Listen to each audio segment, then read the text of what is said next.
Thank you, Jesus. Thank you, Lord God.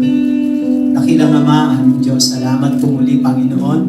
Binigay niyo kami ng panibagong buhay at lakas mula kaninang umaga sa aming paggising hanggang ngayon, Panginoon. Salamat po sa binigay niyo po sa aming patnubay o gabay sa tulong ng Espiritong Banal na patuloy na nagbibigay sa amin ng lakas upang kami, Panginoon, ay makapagtrabaho at makapaglingkod.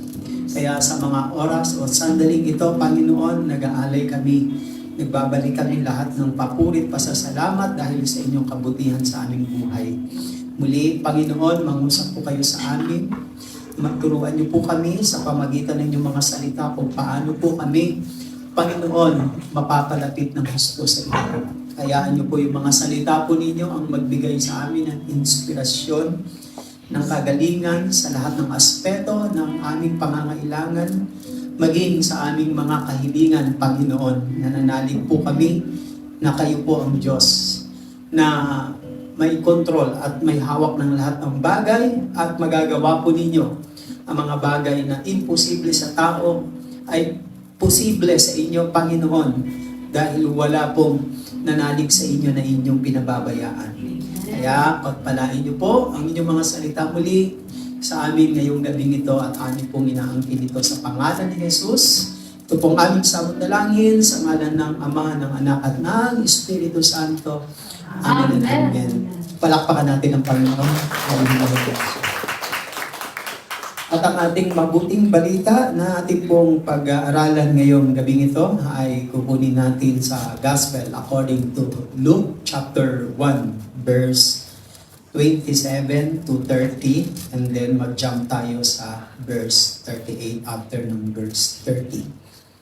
Ulitin ko, Luke chapter 1 verse 27 to 30 then jump sa verse 38.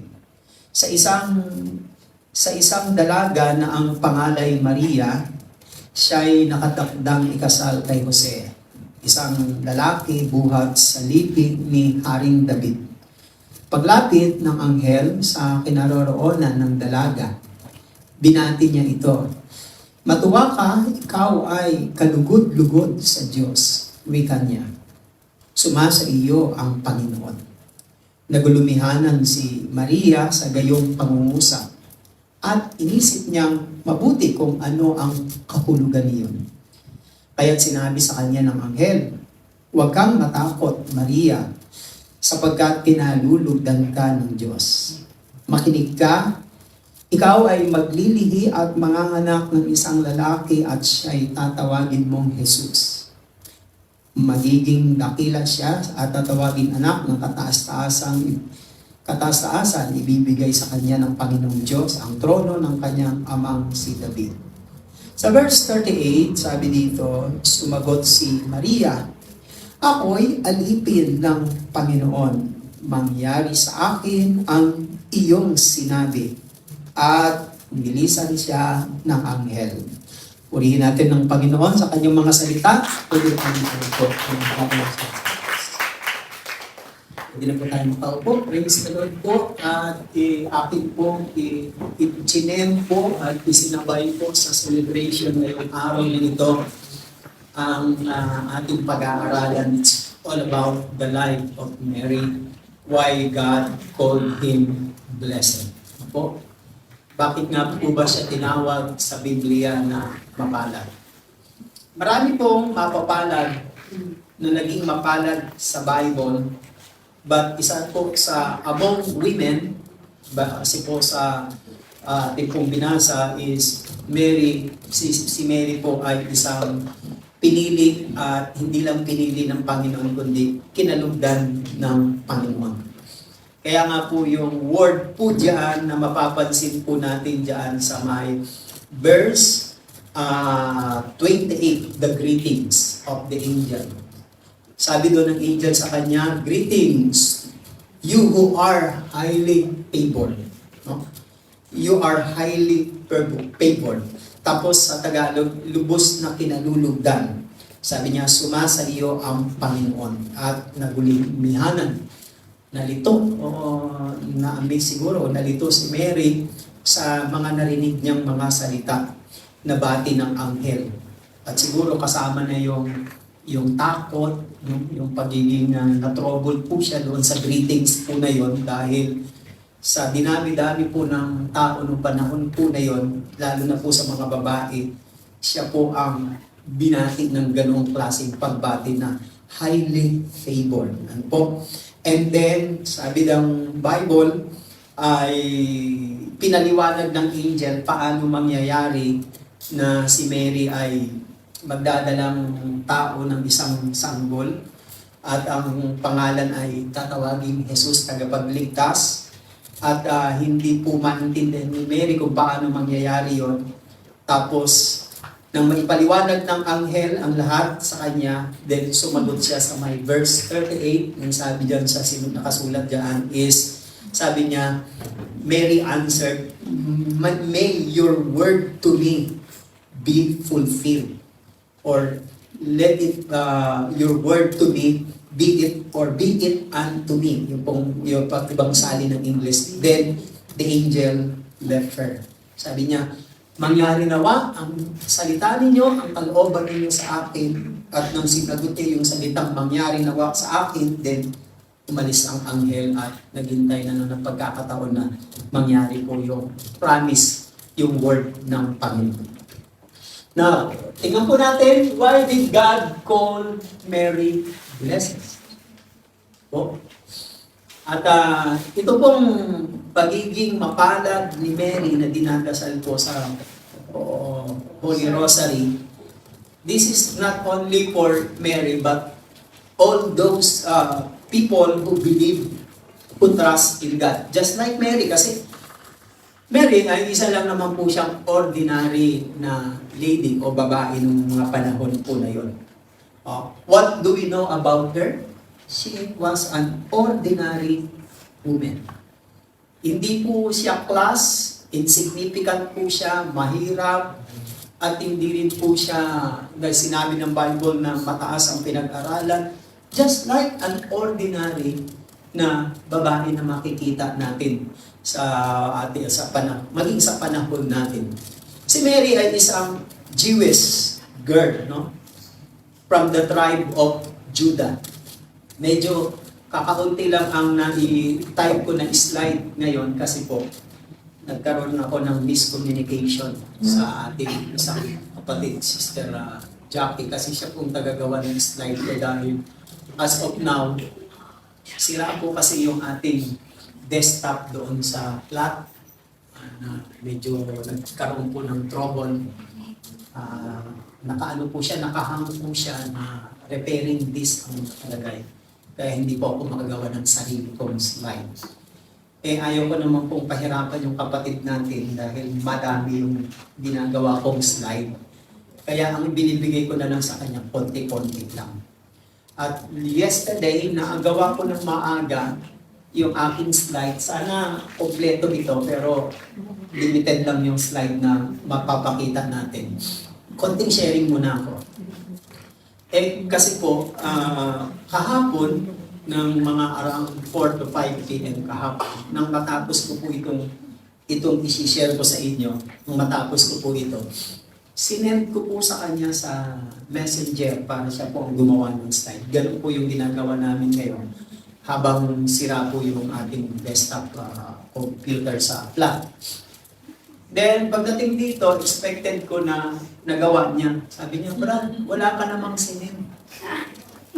Pero doon po sa flat, sigurado po kung nakapag-send ako, kaya very confident ako kasi kahapon pa, usually, kung magtutok ako ngayon, gabi ko sinisend.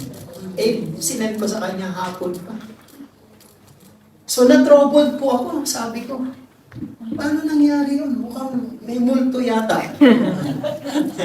May multo po yata. No po? Parang may multo. No po? Ito, konting sharing lang po. I don't know, hindi po ako nananakot, pero ito po yung nangyayari. Nangyayari po ito. Every morning, pag gumigising po ako sa flat natin para magwalis-walis lang po sa hallway, going to kitchen, and then sa sala. Nagtataka ako. Bakit laging may buhok ng babae dito? Sabi ko, wala naman akong kasama. Sinusukat ko yung buhok, mga isang dangkal mahigit. Tapos titingin ako sa salamin at kinukumpare ko sa buhok ko. Sabi ko, kasi talaga buhok ko, hindi akin to. Something na namamangha ako. No? Every morning yan, sabi ko, Panginoon, patagalin niyo po ako dito.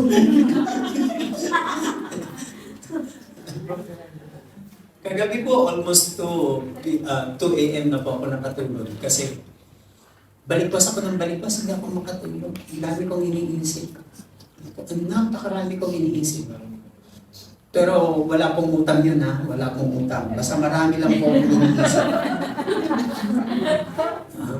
Family, gawain, kapatiran, mga kasamahan, loved ones.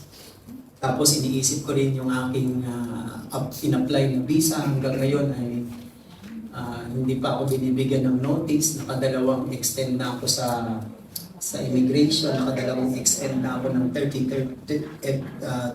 days. Hanggang ngayon wala pa. Pero pakiramdam ko may hindi naman ako nangangamba, kaya nga lang kasama rin yun sa iniisip ko. Kagabi, iniisip ko, nag-meditate ako. Sabi ko, Lord, pinadala niyo ba talaga ako sa Macau? Hindi naman natin naririnig yung boses ng Panginoon, pero deep in my heart, parang ibinabalik sa akin, umi-echo. Parang sinasabi sa akin ng Panginoon, nasaan ka ba ngayon? Nandito sa Macau. Ako nagdala sa iyo niyan dito sa Macau.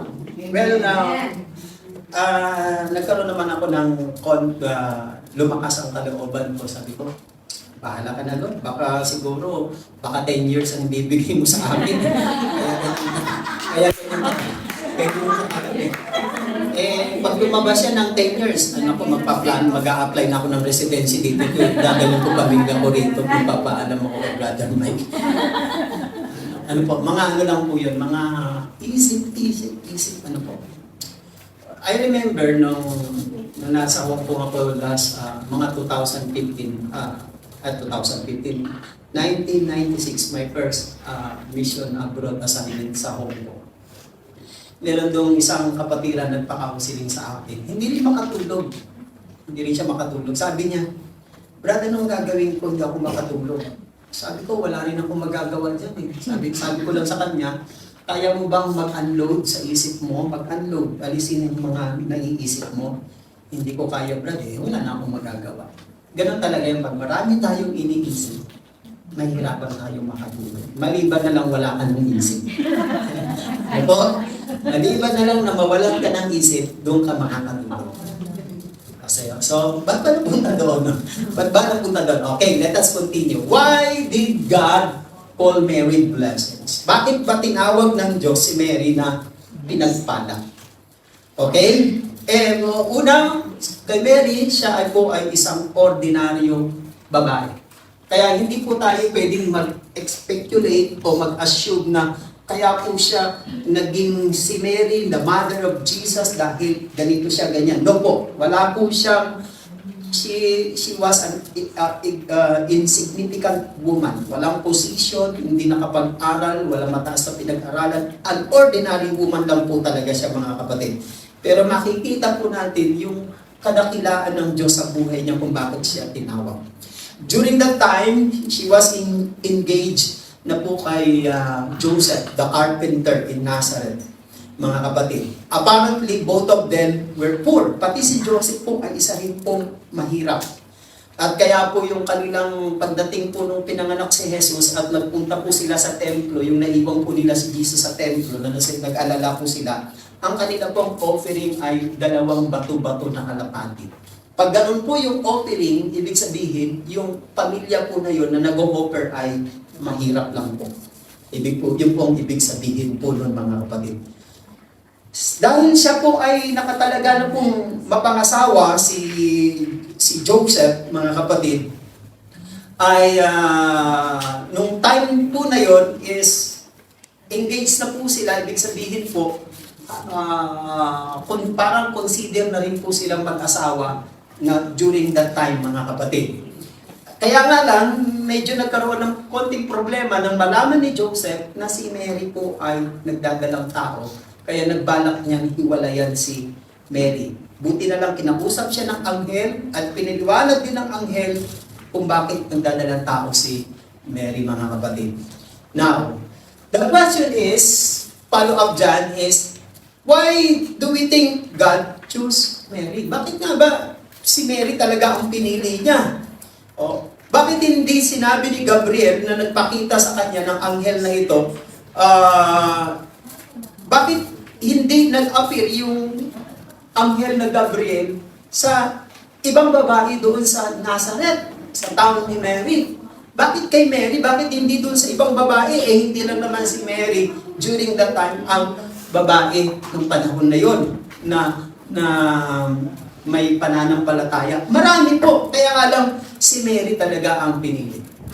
When it comes to God's election, hindi kasi natin siya pwedeng turuan kung sino ang gusto niyang piliin Hindi natin pwedeng sabihin, Lord, si ganito ang piliin mo si ganito ang tawagin mo. Hindi po. Yun po ay personal na pagkilos ng Diyos sa nakikita ng Diyos na karapat-dapat sa Kanya, na nakalulugod sa Kanya.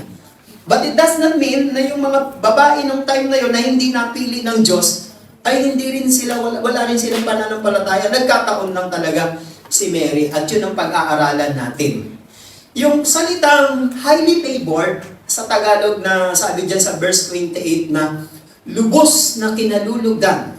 Ulitin mo sa may verse 28, sabi gano'n paglapit ng anghel sa kinaroroonan ng dalaga na si Maria, binati siya, matuwa ka, ikaw ay kalugod-lugod sa Diyos. Greetings, O favored one, O highly favored, the Lord is with you. Ang Diyos ay sumasayo. Yung salitang favored or highly favored, ang ibig po sabihin yan sa lingwahe ng Greek. The original language or translation from the Greek is charito. Charito. No? Kaya ang ganda pala ng pangalan na Charito. No?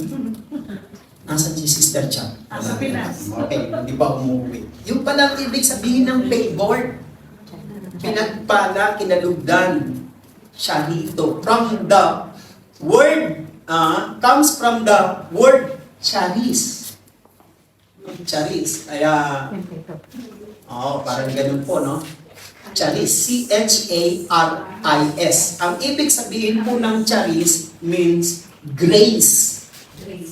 Pag sinabing charis, galing sa original na salitang charito, ibig sabihin nun charis or grace. Pag sinabi pong grace, ibig sabihin po niyan is unmerited favor or unearned or undeserved blessing of God. Pag ikaw ay binigyan ng grasya, ng grace, ng biyaya, ibig po sabihin nun, mga kapatid, hindi po nangangahulugan na ikaw ay mahusay, magaling, talented, o gifted, kundi ibinigay sa iyo yun ng libre at walang merito, wala kang ginawa o wala kang ipinakita na husay o galing, kaya ikaw ay nagkaroon. Ang tawag po doon ay grace.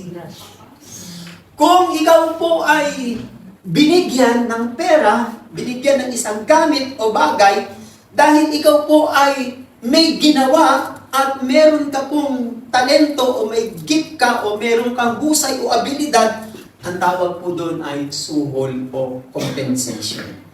Pero kung nakatayo ka lang dyan, wala kang ginawa, tapos binigyan ka, ang tawag po doon, grace. Nakuha niyo na po, ganun lang po kasi muna paliwanag ko kasi para hindi tayo malito at huwag natin masyadong palalimin. Ano po? Grace is unmerited favor. Kaya po pala meron tayong tinatawag ng mga expression niya na favor naman favor naman do me a favor please. Ibig sabihin nun, pag gumawa ka ngayon ng favor, ibig sabihin nun, wala yung bayad.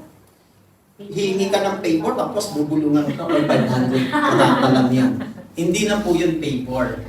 Ibig sabihin, may kapalit na, mayroon ng gagawin. Now, why did God call Mary? First is, she is willing and available.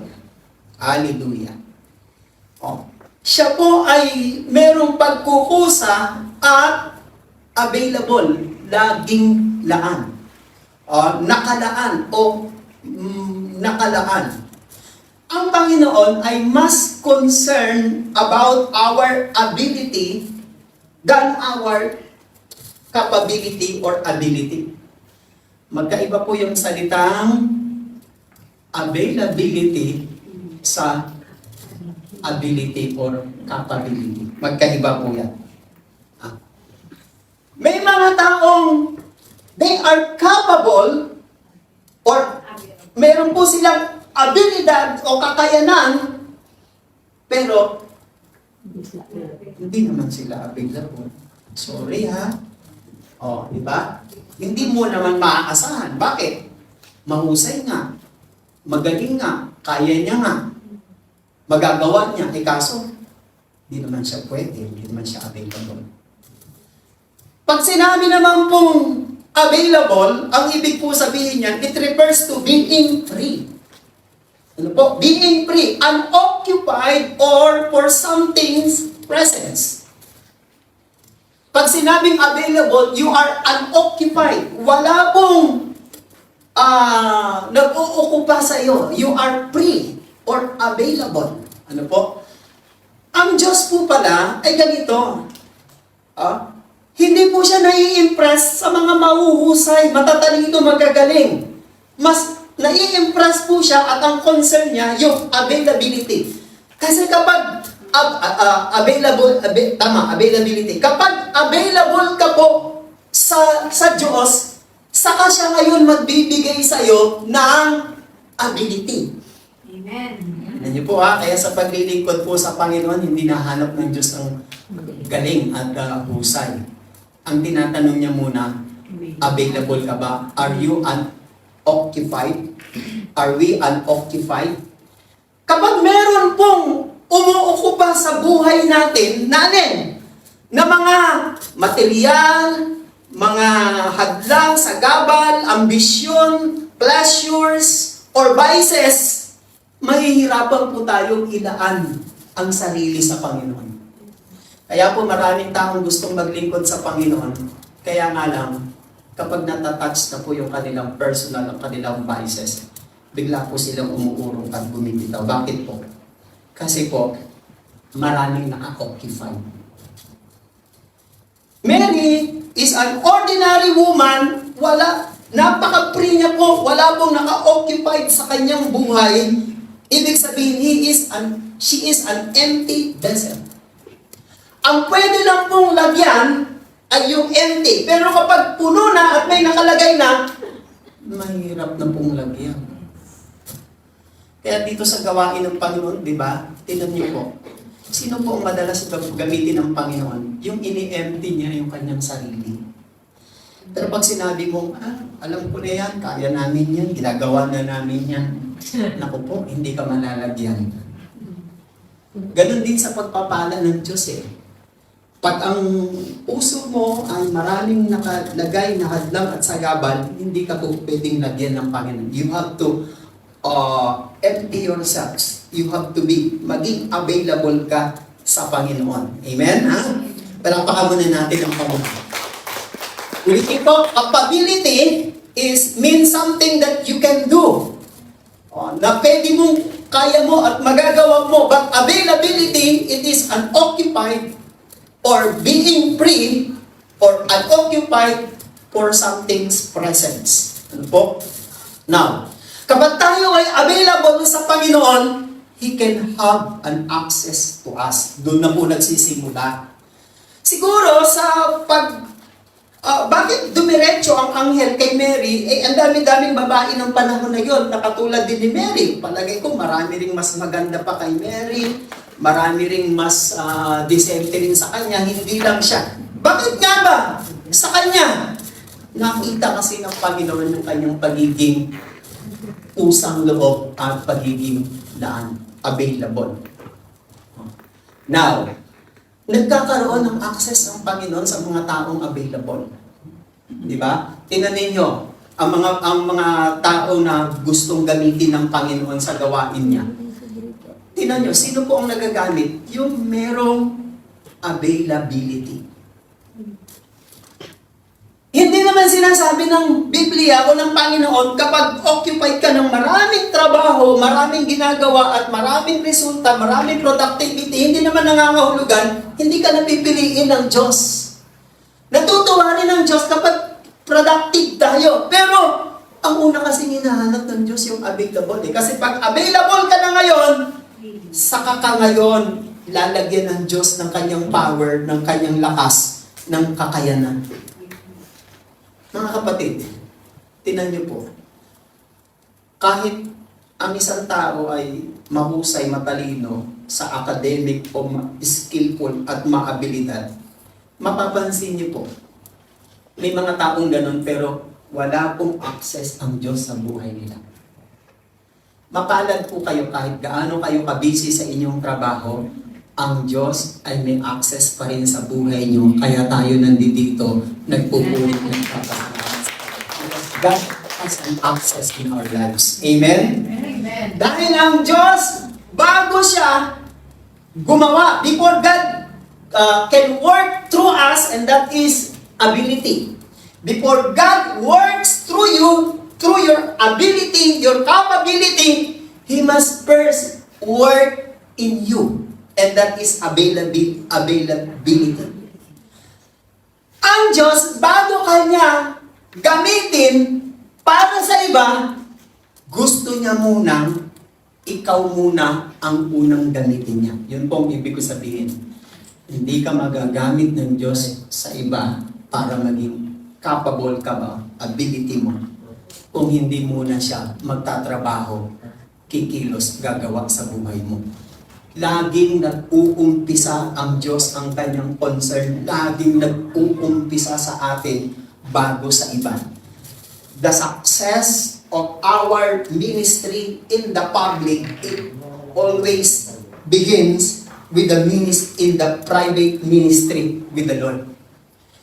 Kaya po maraming taong hindi epektibo sa iba kasi ang Diyos kasi hindi naging available sa buhay nila para gumawa.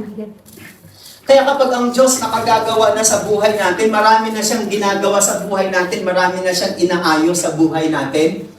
Pag nasishape tayo ng Panginoon, namumold tayo, nasishape tayo, napapalakas tayo, napapatatag, napapatibay tayo sa mga circumstansyang dumarating sa buhay natin bilang pagtatrabaho ng Diyos sa atin, doon ka nagiging epektibo naman sa iba dahil nagtagumpay ka sa buhay, sa spiritual at sa mga circumstances.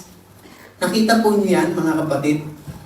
Who are those people na very useful for the others? Yung mga tao na gumawa ang Diyos sa buhay nila bago sila ginamit ng Diyos sa iba. Maaring ang Panginoon ay gumawa sa buhay ni Mary. Kaya si Mary is very willing. Laging may kusang loob. Masarap po yung taong may willingness. Napakabigat po ng taong kasama mo na dipukpok. Dipukpok, ang ibig ko sabihin, pag hindi mo pinukpok, hindi babaon. Pag hindi mo pinus ng pinus, hindi magmumove, hindi kikilos, walang initiative. Diba? Nakakainis ng ganung mga tao na kailangan mo pang i-detalye, kailangan mo pang i-remind, kailangan mo pang utuhin, kailangan mo pang nakakainis, nakakabagal ng productivity at nakakaroon ng mga hadlang sa gabal sa dapat mga gawin.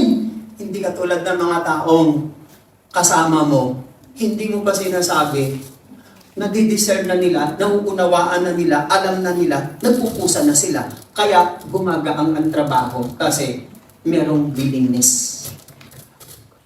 Mary ay merong ganong katangian, kaya siya pinili ng Diyos at tinawag na blessed. Amen? Amen. Now, tingnan ninyo, magandang example dito si Noah. Si Noah, sabi ng Diyos, sabi ng Genesis chapter 6 verse 8, sulat nyo na lang ang verse kung di nyo, wala na ako doon sa screen. Step lang ang nilagay ko. Genesis 6 verse 8, but Noah found favor in the eyes of the Lord. Just the same favor na nakita, sinabi ng Angel Gabriel kay Mary, the same word na binigay ng sinabi ng Diyos kay Noah, because during the time of Noah, si Noah lang ang kinalugdan ng Diyos. The rest are wicked. Masama. Evil. Para ma-wipe out ng Diyos at makapagsimula siya sa mabuting tao, sabi niya, gugunawin ko ang daigdig. Magpapaulan ako ng 40 days and 40 nights. Kaya gumawa ka na ng arka ng malaking barko. Sabi po ng ng chapter 7, verse 5, magmula sa Genesis 6, verse 8, sa chapter 7, verse 5, and Noah did all that the Lord commanded him. Ginawa lahat ni Noah yung utos ng Diyos. Noah made himself available when God told him to build the ark. Hindi nang sinabi ng Diyos. Alam niyo kung ilang taon ginawa ni Noah ang arka? Mahigit 100 taon. Hallelujah. Mga buhay kasi noon umaabot ng 600 years, 700 years. Si Noah is on about 650 years ang kanyang edad yata kung ako nagkakamali. 100 years. Ginawa niya lang, hindi siya nagsabi, paano pamilya ko, Lord? Paano employer ko? Paano trabaho ko? He simply listened to God's detailed instructions. And Noah did all the commands. Lahat ng inutos, commanded by the Lord to him. Ginawa niya lahat. Bakit po? Siya po ay available. Kaya po siya ang ginamit ng Diyos dahil siya po ang available. Pangalawa po, then Mary said, behold, the maidservant of the Lord. Sabi ni Mary, let it be to me according to your word. And the angel departed from her. Pangalawa is, she accepted to be a servant. Bakit tinawag ng Diyos na si Mary ay mapalad? Bukod na pinagpalad sa babaeng lahat o highly favored, she accepted to be a servant. Tingnan niyo po yung word na maid servant.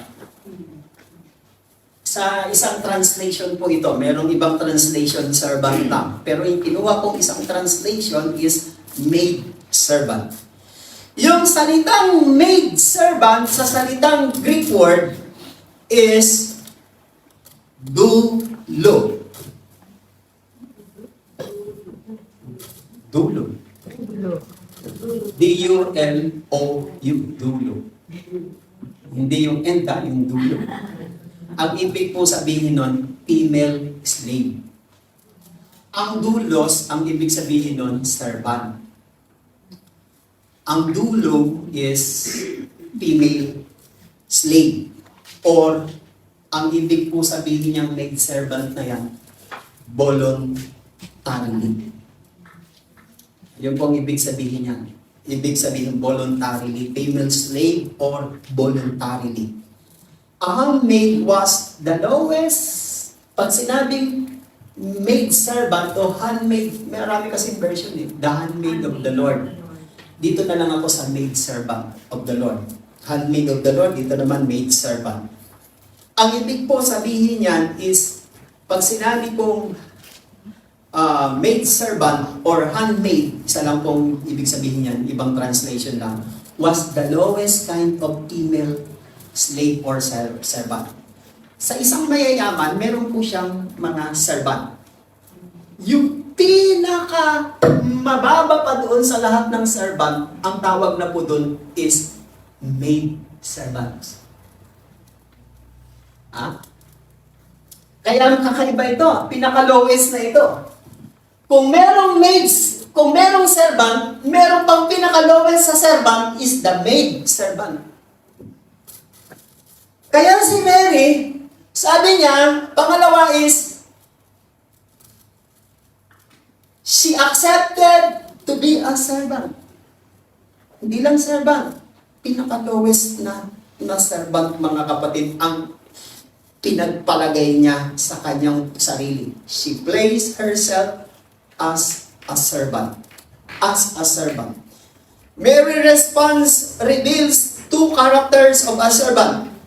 Ito pong dalawang karakter na pinapakita dito na tanggap ni Mary na siya isang aliping baba pa sa mga alipin ng Panginoon. First character po niyan is her humility. Yung kanyang kababaan ng loob. Kung si Mary ay kakaiba talaga sa ibang mga babae, kung kakaiba siya, ibig sabihin, sa dami ng babae nung kung siya po ay different from other Jewish women or girls during that time, then she might have said, well, it's about time. I've been expecting you, Angel Gabriel. Wala po, nung narinig niya po yung greeting, na-trouble pa nga po siya.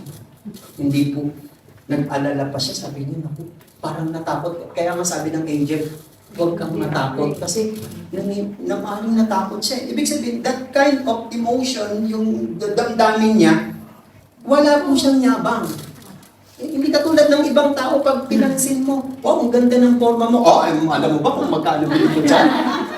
Di ba, ganyan?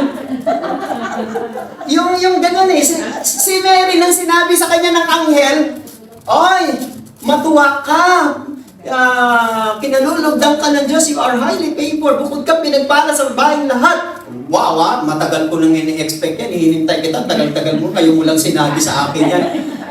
Walang ganun. Hindi niya tinake advantage yun na yung greetings na yun, mga kapatid. But with a humble response, yung kanyang reaction, na-troubled siya. Parang natakot siya kasi sabi ng Miguel, huwag kang matakot. See, mga kapatid, humility. Sa panahon ngayon, mapansin niyo po, no, ang mga kababaihan ngayon, tinan niyo po ang pleasure ng karamihang mga kababaihan ngayon, di ba? Kaya kita ninyo, sa mga babae, kapag wala kang magarang mamahaling damit, wala kang alahas, wala kang mga magagarang mga shoulder bags o mga bags na mga hindi signature, parang hindi ka inain, parang hindi ka sikat, parang hindi ka kasama, parang out of place ka. Nakita niyo po ninyo, mga kapatid. Bakit? Kasi ang mundo natin ay mundo na talaga ito ng passion. Na dito nagpapakita lahat ng mga pagiging sikat, mahusay, talented, magaling. But napapansin ninyo kahit ganito po ang trend, ang ating passion, mga kapatid, marami pong mga tao, lalo ng mga kababaihan, na nawawasak, nasisira ang buhay because of that kind of pleasure and passion. Hindi naman nangangahulugan na yung mga kababaihan ngayon, lalo na mga mananampalatayang mga kababaihan ngayon, hindi naman nangangahulugan na, ay ganun pala, tularan ko si Mary, walang kaarte-arte, hindi magara ang damit, walang make-up, walang earrings, etc. Hindi po ganun ang ibig sabihin ng Panginoon sa atin. Ang ibig sabihin lang sa atin ng Panginoon, mabuhay tayo ng walang kakompetensya, na hindi mo binabase sa ibang tao ang buhay mo kung paano ka umangat o paano ka umasenso. Kasi, di ba, minsan tayo, dinadrive na tayo ng ating pride eh. Kaya marami pong mga kababaihan ngayon ang nai-involve saan? Sa mga iba-ibang klaseng mga corruption. Kita nyo sa bansa natin, yung correctional, nakapag-talk po ako sa loob ng correctional dyan po sa Mandaluyong, Pasig po ba yan, Mandaluyong, nakapag-talk po ako, mga kapatid, mas marami pong mga kababaihan ang mga nakakulong. Saan po sila involved? Hindi lang sa droga, sa mga, alam niyo na po, yung mga pati pagnanakaw, pati lahat ng klaseng malalaswang gawain, lahat. Karamihan sa na-counseling ko, mga istapa. Yung mga karamihan istapa, karamihan puro pera. Nakita ninyo mga kababaihan, ang daling masilaw sa mga material na bagay because of pride. Bakit? Hindi nila matanggap sa sarili nila kung anong meron sa kanila, kung ano lang ang naroon sa kanila. Ang gagawin nila, para hindi magmukhang kahiya-hiya at hindi magmukhang kawawa at out of place, gagawa ng mga bagay na itataya ang buhay, pati kaluluwa ang sarili, magkamit lang at magkaroon lang ng mga bagay na material para lang hindi masabing out of place sa society. And that is pride. Pride po yun, mga kapatid. Mary, one of the character of a servant is humility or humbleness. Pangalawa, obedience. Pangalawang character is obedience. Hindi ko lang po nasulat obedience. Mary replied to the Lord, to the angel, "Let it be to me, or be it unto me." Yun po yung pagkasabi po dyan, ha? Sabi po dyan sa may verse 38. Sabi niya, "Let it be to me." O another word niyan is, be it unto me. Yung salitang be it unto me or let it be to me, Mary obeyed the word of God. She believed the promise. Pinaniwalaan niya ang pangako, but she did not understand the performance. Tingnan niyo po. Magkaiba po kasi yung salitang why sa how. Hindi ko po nasulat yung verse. Sabi niya sa angel, paano ito mangyayari? Hindi niya sinabing, bakit ako? Ha? Pag sinabi mo, paano ito mangyayari? Ako isang birhen. Never been kissed, never been touched. Paano mangyayari? Ibig sabihin, open siya. Bukas siya na ipaliwanag ng anghel at kung ano ang mangyayaring consequence niya sa kanyang buhay. Hindi niya sinabing, pagkapaliwanag ng anghel, hindi niya sinabing, dami-dami naman dito mga babae, bakit ako pa? Ano pag nangyari sa akin yan? Paano naman sasabihin ng kapitbahay namin, ng parents ko, baka sabunutan ako nun, palayasin ako sa bahay, lumubo yung tiyan ko na wala naman akong asawa, hindi pa ako kinakasal. Magkaiba yung why sa how. Pag sinabi mong how, you are willing to accept and to obey. Dahil nang may paliwanag ng anghel, and then anong ginawa ni Mary?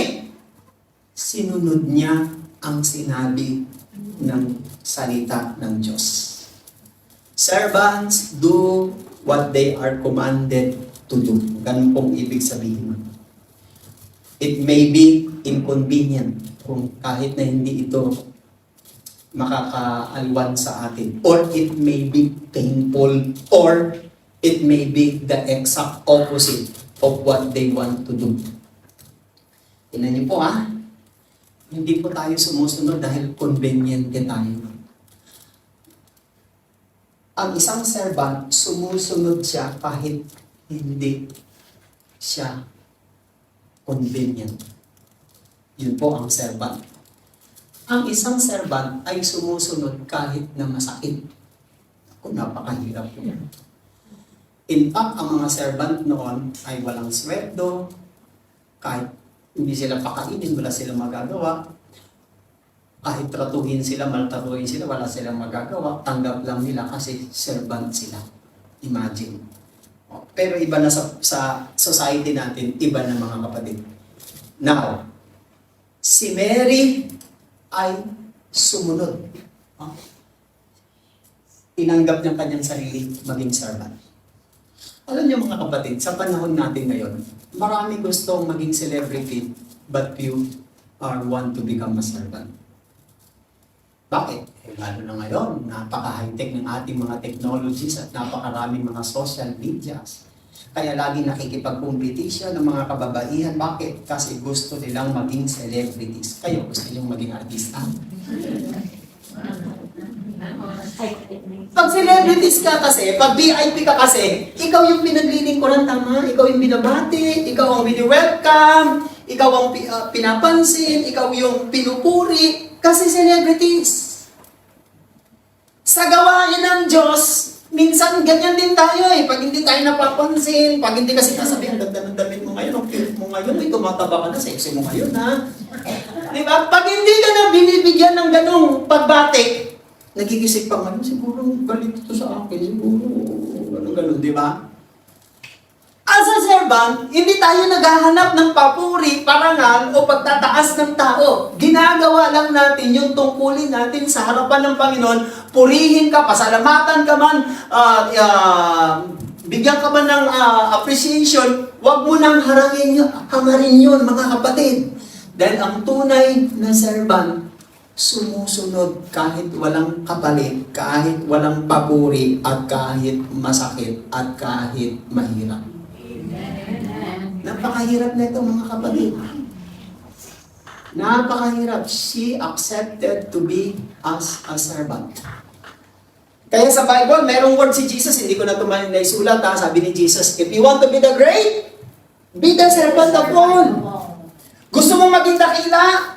Maglingkod ka muna. Sabi niya, if you want to be the first, gusto mong maging una, magpakulelat ka muna. Ang tawag doon ay servant. Diba? Huwag mo laging isipin sarili mo, una ka, ikaw mahusay, magaling, talented. Huwag mo isipin yun. Dapat ang tunay na servant laging nasa huli at laging nagsiserve.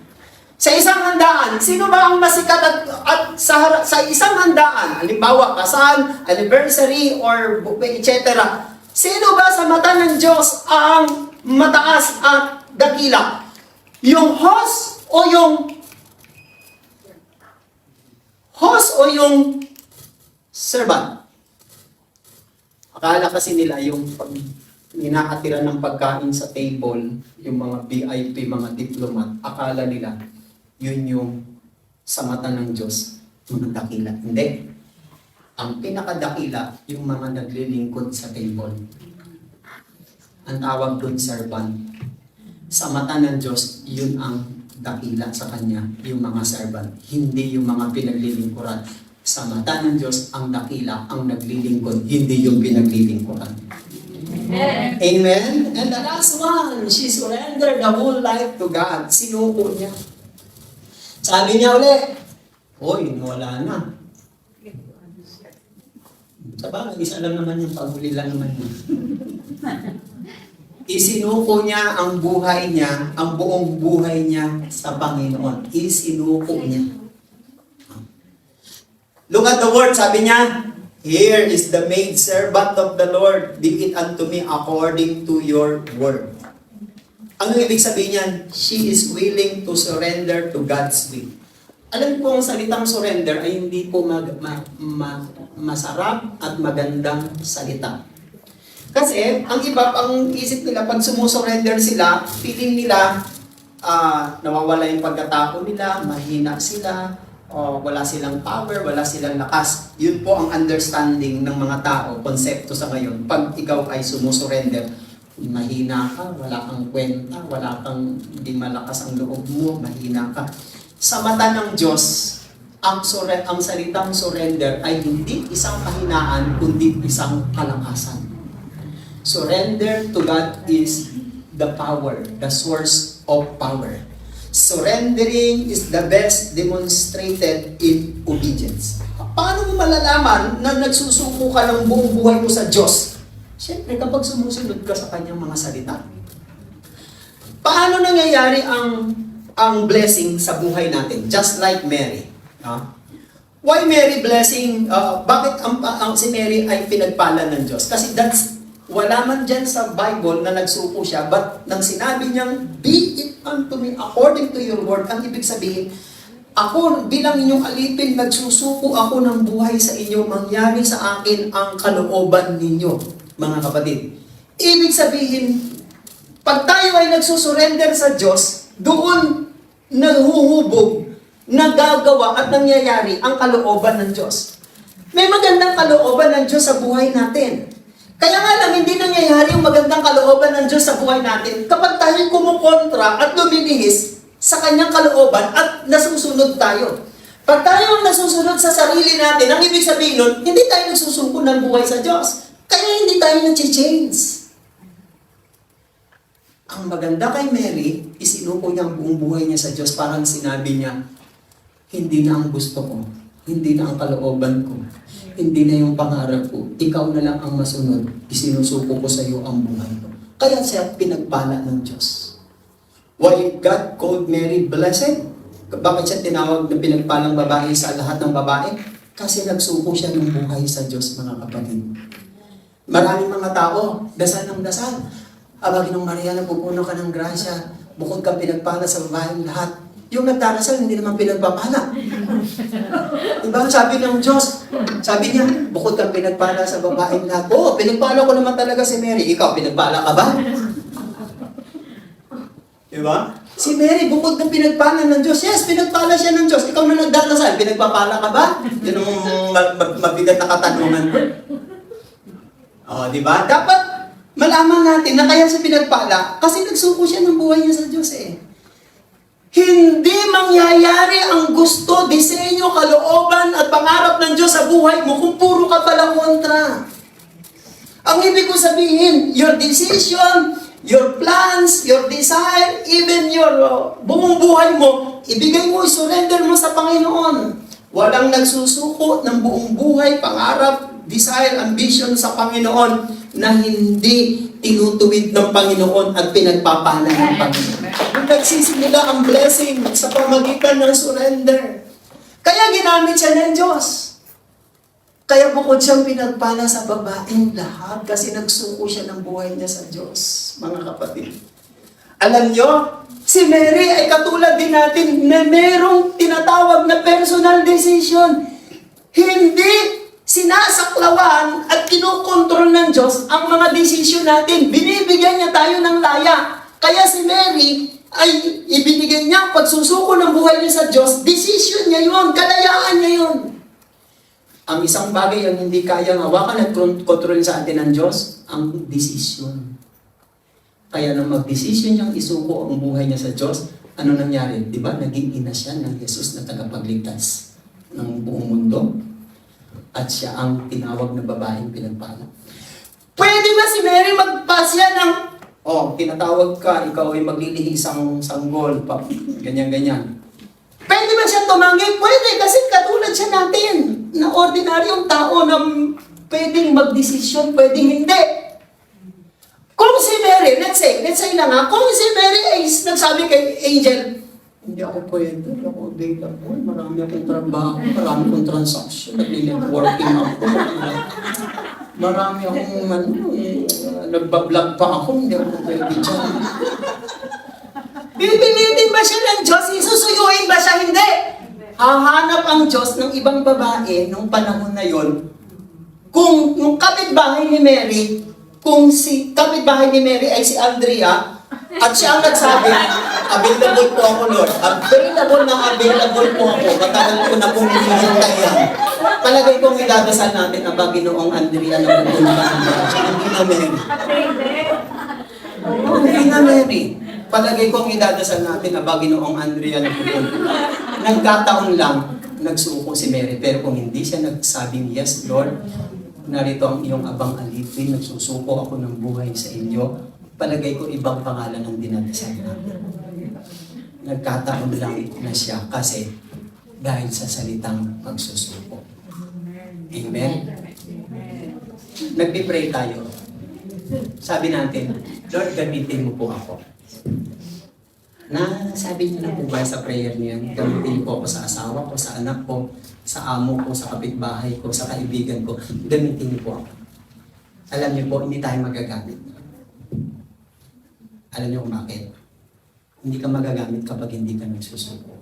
Sabi mo, gamitin niyo po ako, Lord. Sabi ni Lord, hindi kita magagamit. Bakit, Lord? Available mo ako. Available ka nga, pero hindi ka naman nagsusuko. Dahil sa Bible, ang ginagamit ng Diyos ay yung mga nagsusuko. At ang pinagpapala ng Diyos, itinataas niya katulad kay Mary, ay yung mga taong nagsusuko. Amen? Tumayo tayong lahat and let us pray. Panginoon, salamat po ng marami sa inyong mga salita ng inyong gabi. Salamat po sa inspirasyon, kalakasan, sa mga salita na i-inspire sa amin na magpatuloy. Salamat, Lord. We know that Mary is an ordinary woman. Siya po ay isang hindi sikat, hindi kilala, hindi mayaman, at hindi rin mataas ang pinag-aralan. Pero pinili niyo po siya, tinawag niyo po siya. Dahil sa mga katangian na meron sa kanya, siya po ay willing and available.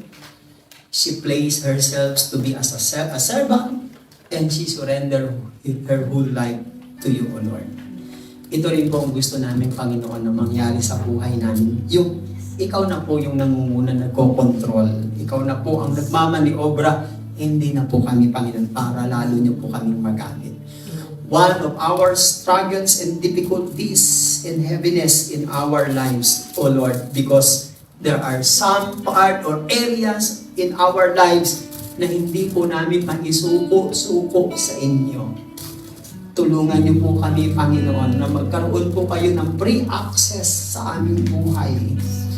Turuan niyo po kami magpakumbaba, sumunod at magsuko. Yung hindi na po kami lagi ang mag-interest, self-interest namin, kundi yung sa inyo na, Panginoon. Alam po namin kung paano niyo po pinagpala si Mary, kaya niyo rin pong gamitin sa amin ang pagpapalang iyon, na kami po ay inyong itaas, pagpalain ang aming trabaho, ang aming employer, ang aming loved ones, ang aming buhay. Ilayo niyo po kami sa masama, ilayo niyo po kami sa gawa ng kaaway, kasama ang aming mahal sa buhay, at lagi niyo po kaming punuin at patnubayan ng mga salita po ninyo upang kami maging isang pagpapala, Panginoon. Pagpalain niyo po lahat ng handog alay namin ngayong gabi sa pangalan ni Jesus, sa ngalan ng Ama, ng Anak at ng Espiritu Santo. Amen and Amen. God bless you all. Pagpalain kayo ng